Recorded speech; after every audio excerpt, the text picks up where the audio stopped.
Okie dokie.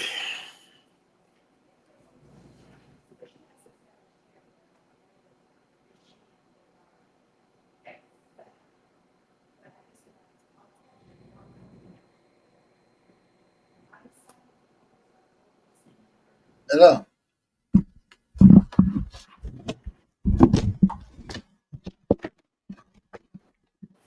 Hello, Chief Ibatago. Yes, Obinwannem. Chief, Leo. Yes. I'm Madam Lady Batago self. More I just na ahazi. Okay. Each on another 10 minutes. You will have your man. Okay. And quote 10 minutes. Okay, you live in Nam. Or you live in.